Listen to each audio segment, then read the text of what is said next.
सुरेंद्र गजला जी youth for OBC rights फिर से निवेदन करूंगा कि मैं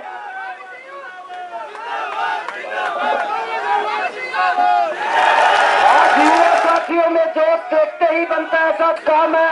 धन्यवाद श्री सुरेंद्र गंगवा को देता हूं कि उन्होंने एक युवा में ललक पैदा की। ओबीसी एकता जिंदाबाद, युवा एकता जिंदाबाद। चोर जुल्म की टक्कर में सुरेंद्र गंगवा तुम आगे बढ़ो, सुरेंद्र गंगवा तुम आगे बढ़ो, हम तुम्हारे साथ हैं। चोर जुल्म की टक्कर में संघर्ष हमारा नारा है।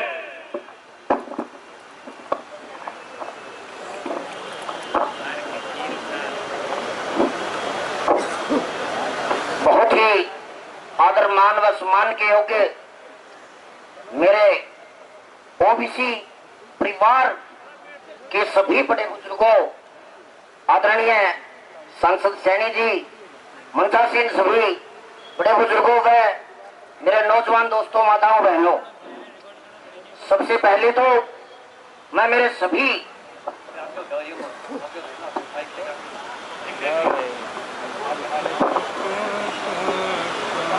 जागड़ा साहब ये कह रहे हैं कि भाई 1 मिनट में खत्म कर दे सुरेंद्र बोल के। सीधी सी बात है भाई, आज मौका मिला है हमारे युवाओं को बोलने का, बोल लेंगे बेकार हमको बताइए। आज तक हमारे बड़े बुजुर्ग एक बात बोलते आए हैं, भाई युवाओं के बगैर पार नहीं पड़ने वाली, परंतु हरेक हमारा बुजुर्ग ये कहता है पार नहीं पड़ेगी, यूथ को आगे बढ़ाओ, यूथ को आगे लाओ। परंतु जब बात आती है माइक की, माइक छोड़ते नहीं भाई, कैसे यूथ आगे आएगा बताओ। मैं ये सब जो बात बोल रहा हूँ ये मेरे कोई विचार नहीं है अकेले के, ये मेरी यूथ के, मेरे सभी साथियों के, मेरी पूरी टीम की आवाज है ये। इसीलिए हम सभी युवाओं ने फैसला करके, पढ़े लिखे नौजवान साथियों ने एक बेड़ा उठाया विचार करके कि भाई बड़े बुजुर्ग बोल रहे हैं, हम चुप बैठे हैं, कैसे पार पड़ेगी। बड़े बुजुर्गों को क्या आप नौकरी चाहिए, उनको किस काम का उनके आरक्षण। बेचारे 70-70 साल की उम्र में धूप में जाते हैं, बड़ी बड़ी रैलियों में जाते हैं, और हम लोग जो है चुपचाप बैठे हैं। तो सभी साथी बोले भाई अपना नंबर तो कर पड़ा सुरेंद्र। तो मैं कहा भाई अपना जो चीज अपने को चाहिए, हम किसी के खिलाफ नहीं बोलते, हम किसी की कोई बुराई नहीं करते, प्रजातंत्र है, हम कहते हैं सबको मांगने का हक है, परंतु हमें हमारे हक चाहिए। नंबर 1, एक बात, पहला हक जो कि बड़े दुर्भाग्य की बात है, आजादी के 68 साल हो गए, हरियाणा बड़े 49 साल हो गए, जो हक आज तक हमारे राजनेताओं ने नहीं उठाया, वो हक हमें चाहिए। और वो हक है पंचायत से लेके पार्लियामेंट तक राजनीतिक आरक्षण, यानी कि 25 सीट, अगले विधानसभा तक 25 सीट एमएलए की मेरे युवाओं को चाहिए हर हालत में। मेरे SC/PC के भाइयों की 25 सीट, 25 हल्के मेरी जरूरत चाहिए हर हालत में। नंबर 2 बात, हमारा हक इतने सालों से मारा जा रहा है। आज हम देखते हैं किसी भी डिपार्टमेंट में हमें जब काम होता है, किसी भी डिपार्टमेंट में जब हमें काम होता है, हम सरकारी कार्यालय में जाते हैं, जब हमें काम होता है डीसी से सभी रिश्तेदारियों में पता करके हमारा अफसर जानकार मिलता है उस दफ्तर का चपरासी। जब हमें एसपी से काम होता है तो हमारा जानकार निकलता है सिर्फ एक कांस्टेबल, जिसको हम बड़ी उम्मीद के साथ काम लेके जाते हैं, और वो बेचारा कांस्टेबल एसपी तक अपनी पर्ची भी नहीं दे पाता। बताओ कैसे काम बने हैं। बड़े दुर्भाग्य की बात है आज हमारे अफसर नहीं है। क्यों नहीं है अफसर, कारण क्या है अफसरों का? हमारा हक मारा जा रहा है दोस्तों। 100 सब नौकरियां निकलती है, 27 अफसर हमारे होने चाहिए। ये हक किसी से हम वैसे किसी किसी का हक नहीं मांग रहे, हमारा हक है। हमारे मसीहा डॉक्टर भीमराव अंबेडकर जी द्वारा दिए गए हक है ये, हम ये पूरे हासिल करके रहेंगे। आज भी साथियों 100 नौकरियों में से सिर्फ 15 नौकरी हमें मिल रही है, यानी कि सिर्फ फर्स्ट क्लास 1 और सेकंड क्लास की नौकरियों में जिसमें अफसर बढ़ते हैं उसमें सिर्फ 15 नौकरियां हमें मिल रही है। बाकी जो 12% हक है वो हमें बहाल कराना है हर हाल में। नंबर 3 बात, आज हमारे युवा बैकवर्ड पिछड़े दलित समाज के युवा जो कि पढ़े लिखे होने के कारण भी, बढ़िया शिक्षित होने के कारण भी आज रोडों पर मारे फिर रही हैं।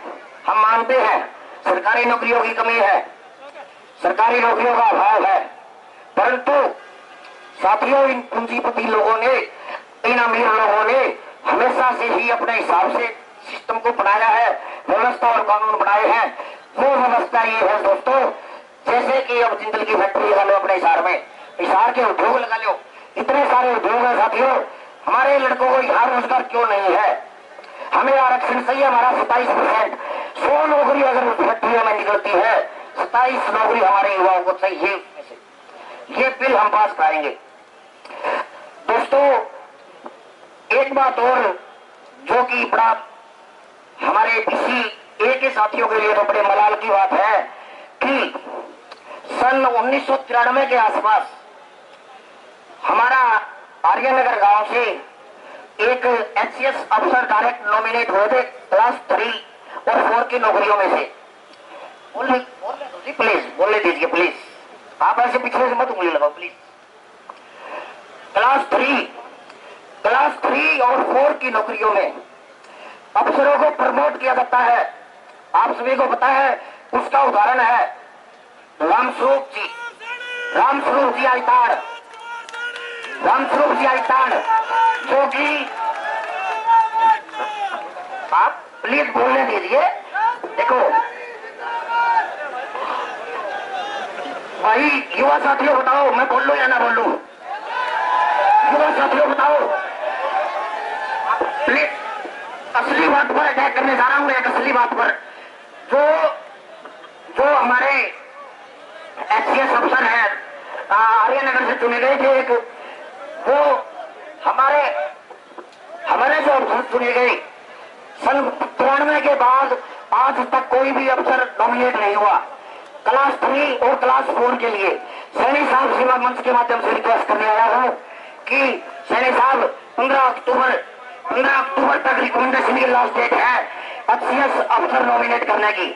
हम आपकी सरकार है, हमारा अफसर नॉमिनेट किया जाए, क्लास 3rd क्लास जो अफसर है उसको अच्छे से बढ़ा जाए। इसी के साथ बड़े बुजुर्गों ने हमें यहाँ बोलने का मौका दिया, युवा साथी सुनते हुए इसके लिए बहुत बहुत धन्यवाद।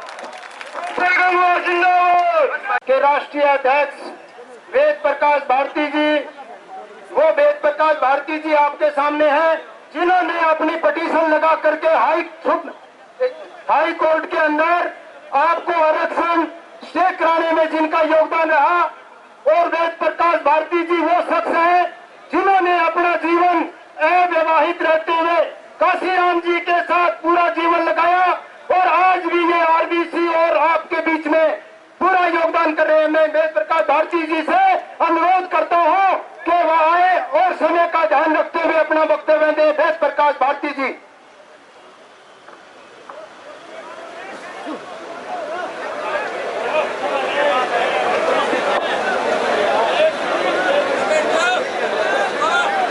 साथियों,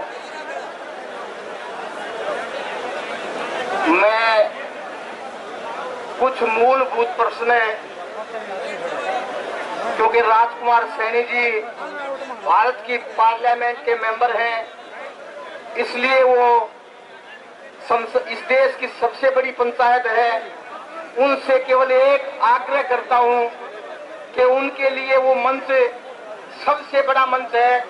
और यदि इस पिछड़े वर्ग का वो वास्तव में भला चाहते हैं तो मेरा उनसे आग्रह है कि वो मेरे ये प्रश्न उस पार्लियामेंट में उठाएं ताकि उस पार्लियामेंट के माध्यम से पूरे संसार को पता चले, पूरे देश का पता चले कि इस देश में कांग्रेस और भारतीय जनता पार्टी जो दोनों के दोनों इस देश के पिछड़े वर्ग के लिए एक सांकनाथ है, एक नागनाथ है, दोनों इस पिछड़े वर्ग को खाना चाहती हैं। अतः भारतीय जनता पार्टी के सदस्य होने के नाते, उनके एमपी होने के नाते उनकी जिम्मेदारी बनती है कि उस भारतीय जनता पार्टी से आग्रह करें कि जो पिछड़े वर्ग के साथ भारतीय जनता पार्टी के मुखिया के रूप में इस देश के प्रधानमंत्री रहते हुए माननीय नरेंद्र मोदी ने सरकार बनते ही ये एफिडेविट दिया कि कांग्रेस सरकार ने जो आरक्षण जाटों को दिया था वो सही था, तो वो क्या भारतीय जनता पार्टी जिसने सुप्रीम कोर्ट में ये